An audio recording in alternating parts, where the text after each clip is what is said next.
School college মাদ্রাসায় গিয়ে টিচারি করে যাই করে না কেন, আমি আল্লাহ রাব্বুল আলামিন আমার বান্দার সমস্ত বিষয়ের উপরে আরোপদারি করে আল্লাহ বলে ইন্নাল্লাহা সামিউন আলিম, নিশ্চয় আমি আল্লাহ রাব্বুল আলামিন আমার বান্দার সমস্ত বিষয় দেখি এবং শুনি। জোরে বলেন সুবহানাল্লাহ, আল্লাহু আকবার বলেন।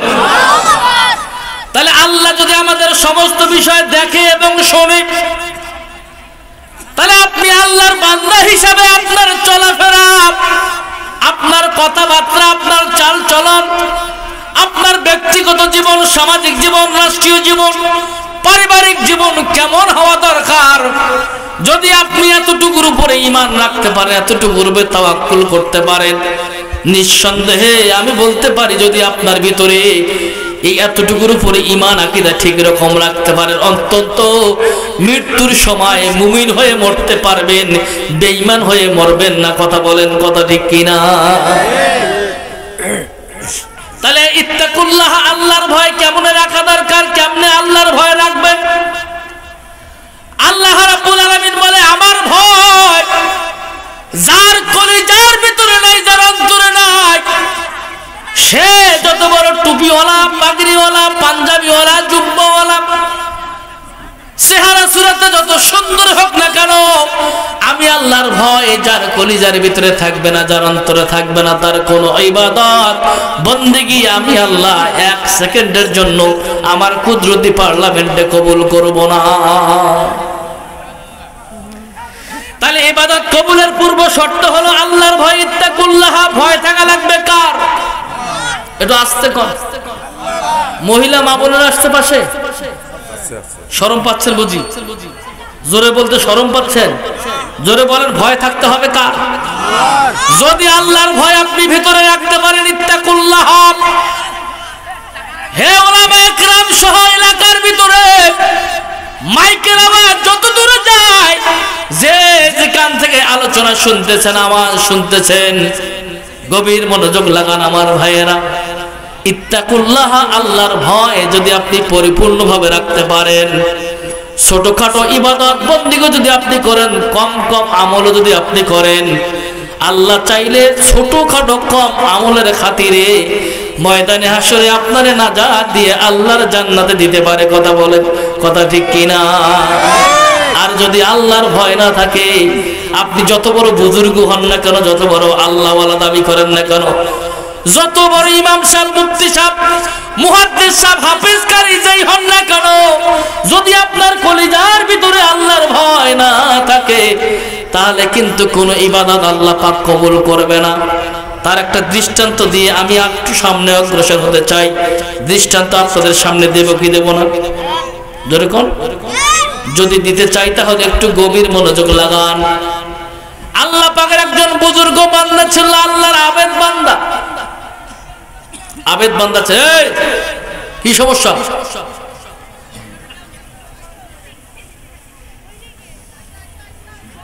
সমস্যা হচ্ছে কোনো?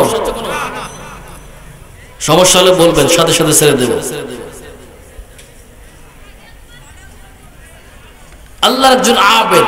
আবেদ বান্দা কাদেরকে বলা হয়? যারা আল্লাহর ইবাদত বন্দেগী করতে করতে ব্যক্তিটা আল্লাহ ওয়ালা হয়ে গেছে। আল্লাহ ওয়ালা বোঝেন তো? বোঝেন না? যেমন সিরাজুস সালেকিন হুজুর, ইনি একজন আল্লাহ ওয়ালা মানুষ।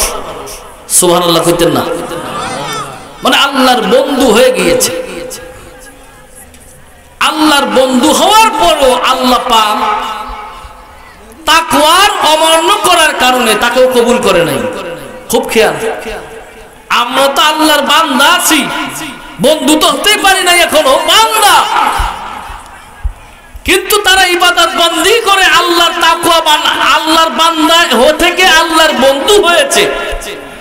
বন্ধু হওয়ার পরও বিন্দু মাত্র তাকওয়া থেকে সরে যাওয়ার কারণেও আল্লাহ তাকেও ক্ষমা করে নাই। বলবো নাকি একটা ঘটনা? বলে দেব? খুব খেয়াল। ইব্রাহিম ইবনে আদহাম নাকি একজন আল্লাহর আবেদ বান্দা, একজন আল্লাহর ওলি ছিল। নাম শোনেন নাই? শুনছেন না? ইনি বলখের বাদশা ছিলেন। তদানীন্তন সময়ে বলখ ওই সাম্রাজ্য সবচেয়ে শক্তিশালী একটা সাম্রাজ্য ছিলেন।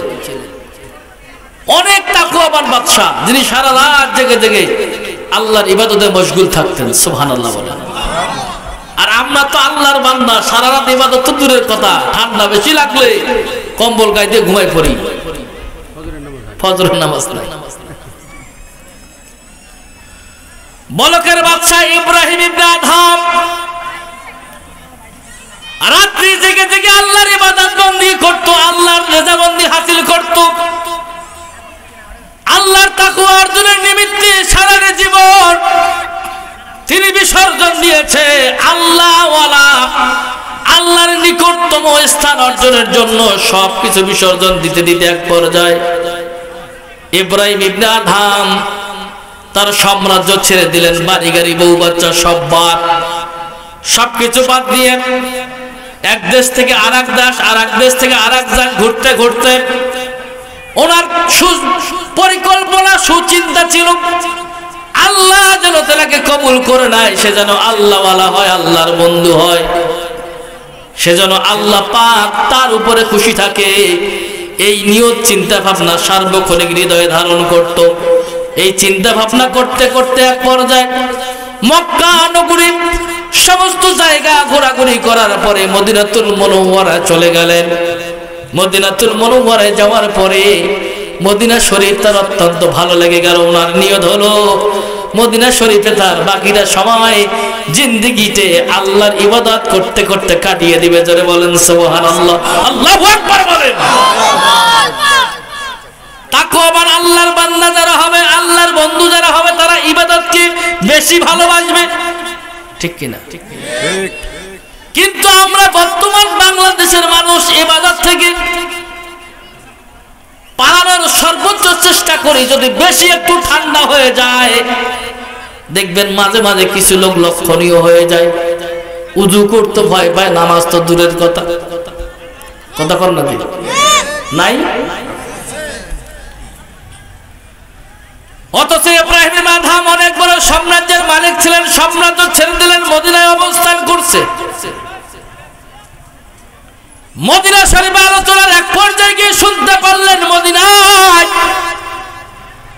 অবস্থানরত অবস্থায় জানতে পারলেন মদিনার চাইতেও ভালো একটা ইবাদতের জায়গা রয়েছে, যেই জায়গার নাম হলো বাইতুল মুকাদ্দাস। এই বাইতুল মুকাদ্দাসে গিয়ে যদি কোনো আল্লাহর বান্দা নবীর উম্মত এক রাকাত নফল নামাজ পড়ে, আল্লাহ রাব্বুল আলামিন সঙ্গে সঙ্গে ওই বান্দার আমল নামায় 100 রাকাত নফল নামাজ পড়ার সওয়াব দিয়ে দেয়। ইব্রাহিম ইবনে আদহাম চিন্তা করলো এখান থেকে আরো ভালো জায়গা রয়েছে, আলহামদুলিল্লাহ এখানে থাকবো না, চলে যাব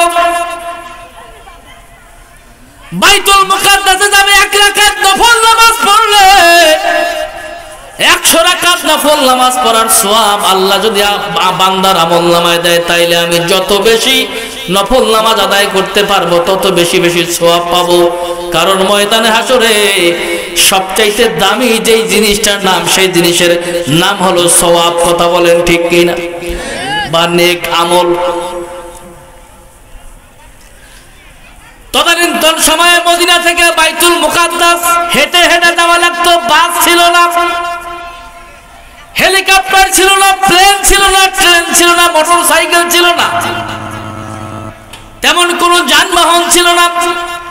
কিতাবের ভিতরে এসেছে বাইতুল মুকাদ্দাস যাওয়ার জন্য একটা মাত্র উপায়, আল্লাহ পাকের দান। 2টা পা দিয়ে হেঁটে হেঁটে বাইতুল মুকাদ্দাসে যাওয়া লাগবে। বাইতুল মুকাদ্দাসে রওনা করবে, নিয়ত করে ফেললেন। তবে ইব্রাহিম ইবনে আদহাম আল্লাহর ওলি হয়েছে, তার চরিত্রের ভিতরে একটা মাত্র সবচাইতে সর্বশ্রেষ্ঠ গুণাবলী ছিল। ইব্রাহিম ইবনে আদহাম আল্লাহর দিদার হাসিলের জন্য তিনি জীবনের বেশিরভাগ সময় 365 দিনে তিনি রোজা রাখতেন। জোরে বলেন আল্লাহু আকবার। কি রাখতেন? আমাদের তো ফরজ রোজা মাঝে মাঝে আমরা একটু কাজা করে ফেলে নিজের গাদ্দারির কারণে। হয় কি হয় না? হয় না? মুসলিম ভাই টেনশন নিয়েন না, মুসলিম মাইক সার্ভিস আলহামদুলিল্লাহ, কি বলেন, নাম করা ভাই করি না আমরা। নফল তো দূরের কথা, ফজরে গাদ্দারি করে কাজা করে কি হবে? কাজা করলে কি হবে? আছে না কিছু লোক বাবা, কি হবে এখন বুঝবেন না, ময়দানে হাসর যেদিন কায়েম হবে সেদিন বুঝবেন কি ভুলটাই না করেছে। ঠিক কিনা বলেন? তিনি সারা বছর রোজা রাখতেন, বাইতুল মুকাদ্দাস যাওয়ার জন্য নিয়ত করলেন, রাস্তা দিয়ে চলবে, যাইতে যাইতে ইফতারি করা লাগবে, সেহরি করা লাগবে। মুফাসসিরিন বলেন রাস্তা দিয়ে যাইতে ইফতারি এবং সেহরি 3 মাসের রাস্তা, লম্বা সফর। এই লম্বা সফরে যাওয়ার জন্য মদিনা শরীফ থেকে ভালো ভালো খেজুর কুড়াই করতে গেছে, জমজম কূপের পানি সংগ্রহ করে নিয়েছে। খেজুর কুড়াই করতে যাইয়া দোকানদারের সঙ্গে মোটামুটি আলাপ আলোচনা করে খেজুরের পোটলার মধ্যে বাঁধবে। খেজুর মোটামুটি মাপামাপি শেষ করার পরে পোটলার মধ্যে বেঁধে ইব্রাহিম ইবনে আদহামের হাতে যখন উঠাই দিবে, ইব্রাহিম ইবনে আদহাম বলে খেজুরের পোটলাটা যখন আমার হাতে উঠাই দিল, খেজুরের পোটলাটা নেওয়ার সময় হঠাৎ করে আমার চোখটা মাটির দিকে চলে গেল। মাটির দিকে যাওয়ার সঙ্গে সঙ্গে তাকায় দেখি মাটির ভিতরে একটা খেজুর পড়ে রয়েছে। ইব্রাহিম ইবনে আদহাম মনে মনে চিন্তা করলো, খেজুরটা মনে হয় আমাকে যখন এই খেজুর মাপে আমাকে যখন দিতে ধরছিল তখন মনে হয় খেজুরটা পড়ে গিয়েছে, এটা মনের একটা আন্দাজ। আমরা এরকম আন্দাজ করি কি করি না? জোরে বলে। তিনিও ঠিক তেমনি একটা আন্দাজ করে ফেলেছে, মনে হয় আমাকে খেজুর মাপতে দিতে গিয়ে আমার মাপার খেজুরটা মনে হয় পড়ে গিয়েছে। যেহেতু আল্লাহ পাকের নিয়ামত, এটা মাটিতে ফালায় রাখলে নষ্ট হয়ে যাবে, তিনি খেজুরটা কুড়াই নিয়ে সুন্দর করে মুছে দোকানদারকে না জানায়া খেজুরটা তার পোটলার মধ্যে নিয়ে আল্লাহর রেজাবন্দি হাসিলের নিয়তে বাইতুল মুকাদ্দাসে হেঁটে হেঁটে রওনা শুরু করলেন। বলেন তো মদিনা শরীফ থেকে বাইতুল মুকাদ্দাস যাইতে কতদিনের রাস্তা? মনে আছে আপনাদের? আলোচনাগুলি মনে রাখবেন, আলোচনা মনে রাখলে আপনার আমার সবার জন্য সহজ হবে সত্যের পথে চলা। কথা বলেন, কথা ঠিক কিনা? বাইতুল মুকাদ্দাসের দিকে রওনা করলেন, যাচ্ছে, রোজা আছে, সেহরি করে, ইফতার করে। শর্ট করে বলছি রে মুসলমান, 3 মাসের রাস্তা। ইব্রাহিম ইবনে আদহাম 3 মাস জমজম কূপের পানি এবং খেজুর দিয়ে সেহরি এবং ইফতার শেষ করে করে যখন তিনি বাইতুল মুকাদ্দাসে চলে আসলেন, আল্লাহর শুকরিয়া তান জ্ঞাপন করার নিমিত্তে 2 রাকাত নফল নামাজ আদায় করলেন। 2 রাকাত নফল নামাজ পড়ে আল্লাহর দরবারে 2 হাত বাড়িয়ে দিয়ে রাব্বি কারিমের শুকর গুজারের চেষ্টা করে যখন হাত বাড়ায় দিলেন, আল্লাহর আবেদ, আল্লাহর বন্ধু হওয়ার কারণে, ইব্রাহিম ইবনে আদহাম আল্লাহর বন্ধু হওয়ার কারণে সঙ্গে সঙ্গে ইব্রাহিম ইবনে আদহাম এর কাছে ইলহাম চলে আসলেন। যারা আল্লাহর ওলি হয়, যারা আল্লাহর বন্ধু হয়, তাদের কাছে আল্লাহর পক্ষ থেকে ইলহাম চলে আসে। আর যারা আল্লাহর নবী হয়, তাদের কাছে আল্লাহর তরফ থেকে ওহী নাজিল হয়। কথা বলেন, কথা ঠিক কিনা? ইয়া আইয়ুহাল্লাযিনা আমানুত্তাকুল্লাহা, ইত্তাকুল্লাহ থেকে বিন্দু মাত্র সরে যাওয়ার কারণে ইব্রাহিম ইবনে আদহাম আল্লাহর আবেদ বান্দা হওয়ার পরও আল্লাহ তারে ক্ষমা করে নাই, ছাড় দেয় নাই। হে রে আমার পাটোয়াটারির ভাইয়েরা, গভীর মনোযোগ লাগান। এত সহজ না ইসলাম, এত সহজ না ঈমান, এত সহজ না আমল, এত সহজ না আকীদা। ঠিক কিনা বলেন? এত সহজ না। তিনি যখন 2 রাকাত নফল নামাজ পড়ে হাত বাড়ায় দিলেন, মনের শান্তি তার ভিতরে। শুনতে পেরেছে বাইতুল মুকাদ্দাসে 1 রাকাত নফল নামাজ পড়লেন, 100 রাকাত নফল নামাজ পড়ার সওয়াব বান্দার আমল নামে আল্লাহ দিয়ে দেয়। 2 রাকাত নফল নামাজ পড়েছে, অর্থাৎ 200 রাকাত নফল নামাজ পড়ার সওয়াব আমার আমল নামায় চলে এসেছে। আমি নিঃসন্দেহে নফল ইবাদত বندگی করতে করতে আল্লাহর আরো নিকটতম বান্দা হতে পারবো। এই চিন্তা ভাবনা করে যখন হাত বাড়াই দিয়েছে, আল্লাহ পাক সঙ্গে সঙ্গে ইলহাম নাজির করে বলছে, রে ইব্রাহিম ইবনে আদম, তুমি যেই রেখায় এসে নফল নামাজ পড়েছো, তুমি যেই দিন থেকে খেজুরের দোকানদারকে না জানায়া মাটিতে পড়ে থাকা একটা খেজুর সুন্দর করে মুছে তোমার পোটলার মধ্যে নিয়ে এই খেজুরটা দিয়ে তুমি ইফতার করেছো, খেজুর দিয়ে সেহরি করেছো, এবং এই 3 মাসের রাস্তা হেঁটে হেঁটে আমার ইবাদত বندگی করেছো, খেজুরের দোকানদার থেকে শুরু করে এই আজকে বাইতুল মুকাদ্দাস আসা পর্যন্ত তোমার একটা ইবাদত আমি আল্লাহ কবুল করি নাই, গ্রহণ করি নাই। জোরে বলেন নাউজুবিল্লাহ, আল্লাহু আকবার বলেন। আমার কথা কি আপনারা বুঝতে পারছেন? খুব খেয়াল। এত সহজ যদি ঈমান মনে করেন তাহলে কিন্তু হবে না। ইসলামকে এত সহজ মনে করলে হবে না, ইসলামকে এত স্বাভাবিক ভাবে নিলে হবে না, কুরআনুল কারীমকে এত সহজ ভাবে নিলে হবে না। এটা অত্যন্ত কঠিন একটা বিষয়। আবার যারা মুমিন তাকওয়াবান তাদের জন্য অত্যন্ত সহজ একটা বিষয়। কথা বলেন, কথা ঠিক কিনা? যারা কাফের নাস্তিক বেঈমান তাদের জন্য এটা বড় ভয়ঙ্কর বিষয়। আর যারা মুমিন মুত্তাকি তাকওয়াবান আল্লাহর বান্দা তাদের জন্য এই বিষয়গুলি খুব সহজ। কথা বলেন ঠিক কি? এখন আপনি কিভাবে নিতে চান, কেমনে নিবেন? সহজ করে নিবেন নাকি কঠিন করে নিবেন? এটা এখন আজকের পর থেকে আপনি অ্যানালাইজ করেন। কথা বুঝতেছেন আমার? সম্মানিত বন্ধুগণ আমার, যখন বলল ইব্রাহিম ইবনে আদম খেজুরের দোকানের পর থেকে শুরু করে আজকে বাইতুল মুকাদ্দাসে এসে 3 মাসের রাস্তা হেঁটে হেঁটে এসেছো, যত তাসবিহ তাহলিল রোজা রেখেছো, ইবাদত বندگی করেছো, তোমার কোনো আমল আমি আল্লাহ কবুল করে নেই। কারণ জানতে চাইলে আল্লাহ বললেন, একটা খেজুর মাটিতে পড়েছিল, খেজুরটা তুমি মনে মনে ধারণা করেছো তোমার দেওয়া খেজুর, খেজুর তোমার নয়, খেজুরটা দোকানদারের ছিল। তুমি যেইটা দেখো না, তুমি যেইটা জানো না, সেইটা দেখি এবং সেইটা জানি আমি আল্লাহ। কথা বলেন, কথা ঠিক কিনা? কেউ যেটা দেখে না সেটা দেখেন কে? কথা কয় না। আল্লাহ কিন্তু শরম পান, শরম পাচ্ছেন? কেউ যেটা দেখে না সেটা দেখেন কে? কেউ যেটা জানে না সেটা জানেন কে? কেউ যেটা দেন না সেটা দেন কে? সম্মানিত ভাইয়েরা, সময় স্বল্প হওয়ার কারণে আলোচনাটা একবারে আরো শর্ট করে বলছি, গভীর মনোযোগ। ইব্রাহিম ইবনে আদম একটা পর্যায়ে গিয়ে নিজেকে একদম নগ্ন মনে করে ফেললেন, নিজে একদম ঘামে গেলেন, মাথা দিয়ে ঘাম টপ টপ করে ঝরছে, মুখ কালো শুকিয়ে গেল। এরপরে আস্তে আস্তে করে ইব্রাহিম ইবনে আদম বলল, আল্লাহ যদি আমার এই ইবাদত বندگی আপনি কবুল না করে থাকেন, মেহেরবানি করে আমি এতদিন ধরে এত কষ্ট করে ইবাদত বندگی করলাম, রোজা রাখলাম, তাসবিহ তাহলিল তেলাওয়াত করলাম, রব্বি কারীম আমাকে একটা সলিউশন বাতায় দেন, যেই সলিউশনটা দিয়ে আমি আমার এই ভুলটা শুধরাই নিতে পারবো।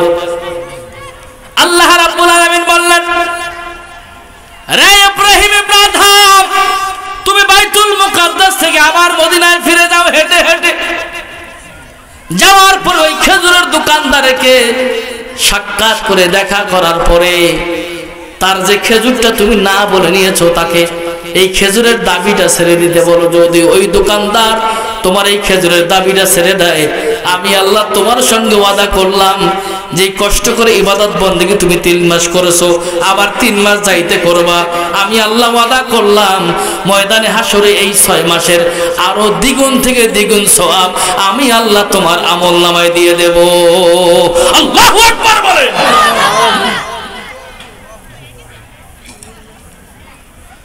ইব্রাহিম ইবনে আদম আল্লাহর সলিউশন নিয়ে আবার রওনা করলেন। 3 মাসের পথ অতিক্রম করে চলে আসলেন মদিনায়। মদিনায় আসার পরে তাকায় দেখে যে দোকান দিয়ে খেজুর নিয়েছে ওই দোকানদার আর ওই মুরব্বী দোকানদার নাই। দোকানদারে গিয়ে তাকায় দেখে সুন্দর সুশ্রী সুগঠনিত একটা ছেলে দোকানদারের মধ্যে ব্যবসা বাণিজ্য করছে। ইব্রাহিম ইবনে আদহাম ছেলেটাকে দেখার পরে মনটা বড় বেজার হয়ে গেল। হায় হায়, মুরব্বিরে কেন জানি আর দেখা যায় না, মুরব্বি গেল কই? জিজ্ঞাসা করছে, বাবা সালাম দেওয়ার পরে তুমি কে? বলছে দোকানদার যিনি ছিল তার আমি বড় ছেলে। বলছে দোকানদার কই? বলছে মুরব্বি দোকানদার যিনি ছিলেন তিনি আমার বাবা। আজ থেকে 2 মাস হয়ে যায় দুনিয়া থেকে বিদায় নিয়ে পরপারে পাড়ি জমিয়েছে। ইন্না লিল্লাহি ওয়া ইন্না ইলাইহি রাজিউন। মুরব্বি যখন বিদায় নিয়েছে আরো ঘাবড়ে পড়লেন, মনটা বড় বেজার হয়ে গেল, ঠোঁটগুলি কালো হয়ে গেল। দোকানদার যুবকটা দেখতেছে ইব্রাহিম ইবনে আদহাম কথা বলতে বলতে চোখ দিয়ে পানি ছেড়ে দিলেন। দেখবেন সাধারণত মানুষ যখন কোনো মানুষের সামনে দাঁড়ায় চোখ দিয়ে পানি ছেড়ে দিবে তখন আর কঠিনতম হৃদয়ের মানুষ হলো আর ওই লোকটা বসে থাকবে না। তার কারণটা জিজ্ঞাসা করার জন্য দোকান থেকে বাইর হয়ে এসে ইব্রাহিম ইবনে আদহামরে ধরে বসতেন। আপনি কান্দেন কেন? কান্নার কারণ জানতে চাই। ইব্রাহিম ইবনে আদহাম বলে, বাবা কান্নার কারণ অনেক বড় ইতিহাস, অনেক বড় ঘটনা ঘটে গিয়েছে আমার জীবনে। এই মদিনা শরীফ থেকে বাইতুল মুকাদ্দাস 3 মাস আমি হেঁটে হেঁটে গিয়েছি, আবার 3 মাস হেঁটে হেঁটে এসেছি। বাবা যখন তোমার বাবা এই দোকানদার করেছিল, যখন তোমার বাবা এই দোকানে দোকানদারি করেছিল, তোমার বাবার কাছ থেকে আমি কিছু খেজুর কুড়াই করেছিলাম। খেজুর কুড়াই করে যখন পোটলাটা আমার হাতে দেয়, পোটলা হাতে দেওয়ার সময় আমি তাকায় দেখেছিলাম তোমাদের এই দোকানের বারান্দার নিচে একটা খেজুর পড়ে রয়েছিল। আমি ধারণা করেছি খেজুরটা মেপে দেওয়ার সময় মনে হয় আমার মাপাকৃত খেজুর থেকে খেজুরটা পড়ে গিয়েছে। আমি এই আন্দাজে চিন্তা ভাবনা করে খেজুরটা আমি পোটলায় করে নিয়ে খেজুরটা আমি খেয়ে ফেলেছি। কিন্তু খেজুরটা খাওয়াটা আমার জীবনের সবচাইতে বড় একটা দুঃসময় নেমে এসেছে। চিৎকার মেরে বলেন মারহাবা। কষ্ট হচ্ছে আপনাদের? কথা বুঝতেছেন আমার? খুব খেয়াল। ইব্রাহিম ইবনে আদহাম বলছে, বাবা এই খেজুরটা খাওয়া তোমার বাবারে না বলে খেজুরটা আমি খেয়েছি, কিন্তু আমার ওই সময় ধারণা ছিল না যে খেজুরটা তোমার দোকানের খেজুর। আমার ধারণা হলো হয়তো মাপতে গিয়ে মুরব্বী মানুষ খেজুরটা পড়ে গিয়েছে, এটা মনে হয় আমার মাপাকৃত খেজুর, আমার ক্রয়কৃত খেজুর। এই চিন্তা ভাবনা করে আমি খেজুরটা তুলে খেয়ে ফেলেছি। কিন্তু আমি যেটা দেখি না, আমি যেটা জানি না, সব কোনো বিষয়ের উপরে নজরদারি আছে কার? জোরে বলেন, আরো জোরে বলেন কার? আল্লাহ তো দেখেছে আমি আল্লাহর রেজাবন্দি হাসিল করার জন্য নিয়ত করেছিলাম। আল্লাহ পাক ওহী নাজিল করে নয়, ইলহামের মধ্য দিয়ে আমাকে জানিয়ে দিয়েছে, হে ইব্রাহিম ইবনে আদহাম খেজুরটা তুমি যে খেয়েছো, খেজুরটা তোমার ক্রয়কৃত খেজুর ছিল না, খেজুরটা ছিল দোকানদারের খেজুর। একটা খেজুরের মালিক এখন পর্যন্ত দোকানদার, মালিককে না জানায় খেজুর খাবার কারণে তোমার কোনো ইবাদত বন্দেগি ছেড়ে নেওয়ার জন্য তোমার বাবার কাছে এসেছিলাম। কিন্তু তোমার বাবা যেহেতু দোকানে এখন নাই, তিনি দুনিয়া থেকে বিদায় নিয়েছে, অতএব এই খেজুরের দাবি তোমাকে ছেড়ে দেওয়া লাগবে। কারণ ওই বাবার প্রথম সন্তান হিসাবে উত্তরাধিকার তুমি, যেহেতু তুমি ছেড়ে দিলে আল্লাহ পাক মনে হয় আমারে ক্ষমা করে দিবে, মাফ করে দিবে। কথা বলেন, কথা ঠিক কিনা? সম্মানিত ভাইয়েরা আমার, গভীর মনোযোগ লাগান। হযরত ইব্রাহিম ইবনে আদহাম যখন এই আলোচনাটা অনুনয় বিনয়ের সঙ্গে খুব আদব সহকারে, খুব খেয়াল, আদব এটা অমূল্য সম্পদ, খুব যখন আদব সহকারে তার ছেলেকে এই কথাটা উত্তোলন করলেন, ছেলেটার মনটা বড় বেজার হয়ে গেল। বারবার বাবার কথা উঠতেছে। যার বাবা হারিয়ে গিয়েছে সেই জানে রে হারানোর কি ব্যথা বেদনা। ঠিক কিনা বলে? জোরে বলে। বলছে হুজুর ঠিক আছে, আপনার কথা সব সঠিক, সব রাইট, কিন্তু পৈতৃক মালিকানা সূত্রে দোকানদারের দাবি আমি একাই ছেড়ে দিলে হবে না। এই খেজুরের দাবি আমি একাই ছাড়লে হবে না। বর্তমান এই মদিনার আইন অনুযায়ী এই দোকানদারের মালিকানা সূত্রে 3 জন রয়েছে। জোরে বলেন কয়জন? একটু জোরে বলেন কয়জন? মালিকানা সূত্রে 3 জন রয়েছে। প্রথম মালিক আমি, দ্বিতীয় মালিক আমার মা, তৃতীয় নম্বর মালিক আমার একটা বোন রয়েছে ছোট। 3 জন হচ্ছে এই দোকানের মালিক। যদি খেজুরের দাবি ছেড়ে দিতে হয় তাহলে আমাদের 3 জনকে একসাথে করে দাবি ছেড়ে দেওয়া লাগবে। কথা বলেন, কথা ঠিক না বেঠিক? কত সূক্ষ্ম একটা বিষয়। একটা খেজুর না বলে খাওয়ার কারণে একজন আল্লাহর আবেদ, বুঝবেন ভাষাটা, একজন আল্লাহর পছন্দনীয় বান্দা হওয়ার পরেও আল্লাহ তার 6 মাস ইবাদত কবুল করে নাই। খুব খেয়াল। সম্মানিত ভাইরা আমার, গভীর মনোযোগ লাগান। ইব্রাহিম ইবনে আদহাম বললেন, বাবা আমি 3 জনের সঙ্গে দেখা করতে চাই, সাক্ষাৎ করতে চাই, তারপরেও যদি তোমাদের অনুরোধ করে কাজ না হয়, তোমরা যদি আমাকে কোনো শাস্তি দাও আমি শাস্তিটা মেনে নেব, তারপরেও খেজুরের দাবিটা তোমাদেরকে ছেড়ে দেওয়া লাগবে। তোমরা রাজি আছো কিনা? বলছে আপনি এখানে একটু অপেক্ষা করেন, আমি আমার পরিবারের সঙ্গে কথা বলে আসি। আপনার চেহারা, আপনার আকুতি মিনতি, আপনার বর্তমান যে অবস্থান, আপনার অবস্থান দেখে আমি আমার দাবিটা নির্দ্বিধায় এখনই এই মুহূর্তে ছেড়ে দিলাম। যদি আমার মা দাবি ছেড়ে না দেয় তাহলে তো আপনি বিপদে পড়ে যাবেন। ঠিক কিনা বলেন? কারণ দাবি ছেড়ে দিলে 3 জনকে দাবি ছেড়ে দেওয়া লাগবে। আমি একা দাবি ছেড়ে দিলে যদি হয় তাহলে আমি একাই দাবি ছেড়ে দেব, কোনো সমস্যা নাই। আর যদি 3 জনকে দাবি ছেড়ে দেওয়া লাগে তাহলে আপনি একটু মেহেরবানি করে অপেক্ষা করেন, আপনি একটু বসেন। আপনি বড় ঘাবড়ে গিয়েছেন, চেহারাটা শুকিয়ে গিয়েছে, ঠোঁটগুলি শুকিয়ে গিয়েছে। আপনি একটু খেজুর খান, জমজম কুবের পানি পান করেন, বিশ্রাম করেন, আপনি একটু রেস্ট করেন। আমি এরপরে আমার পরিবারের সঙ্গে কথা বলে এসে আপনার খেজুরের দাবি কেমনে মওকুফ করে দেওয়া যায় আমি ব্যবস্থা করতেছি। জোরে বলেন মারহাবা, লিল্লাহে তাকবীর।